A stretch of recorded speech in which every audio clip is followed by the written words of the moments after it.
சங்கீதம் 17. கர்த்தாவே, நியாயத்தை கேட்டருளும், என் கூப்பிடுதலை கவனியும். கபடமில்லாத உதடுகளினின்று பிறக்கும் என் விண்ணப்பத்திற்கு செவிகொடும். உம்முடைய சந்நிதியிலிருந்து என் நியாயம் வெளிப்படுவதாக. உம்முடைய கண்கள் நியாயமானவைகளை நோக்குவதாக. நீர் என் இருதயத்தை பரிசோதித்து ராக்காலத்தில் அதை விசாரித்து என்னை புடமிட்டு பார்த்தும் ஒன்றும் காணாதிருக்கிறீர்.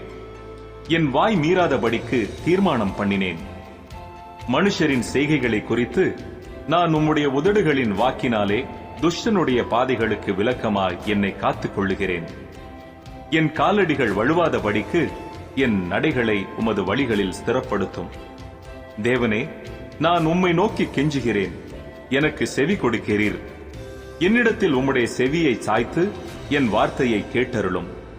உம்மை நம்புகிறவர்களை அவர்களுக்கு விரோதமாய் எழும்புகிறவர்களினின்று உமது வலது கரத்தினால் தப்புவித்து ரட்சிக்கிறவரே, உம்முடைய அதிசயமான கிருபையை விளங்க பண்ணும்.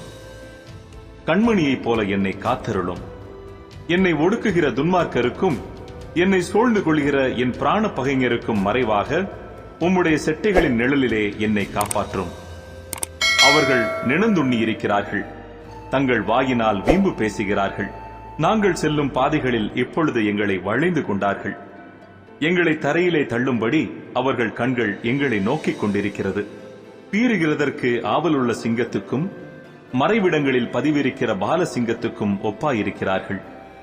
கர்த்தாவே, நீர் எழுந்திருந்து அவனுக்கு எதிரிட்டு அவனை மடங்கடியும். கர்த்தாவே, என் ஆத்துமாவை துன்மார்க்கனுடைய கைக்கு உம்முடைய பட்டயத்தினால் தப்புவியும்.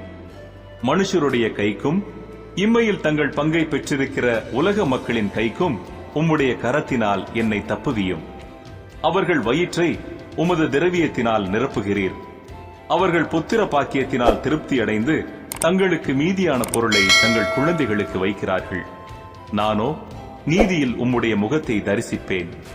நான் விழிக்கும்போது உமது சாயலால் திருப்தியாவேன்.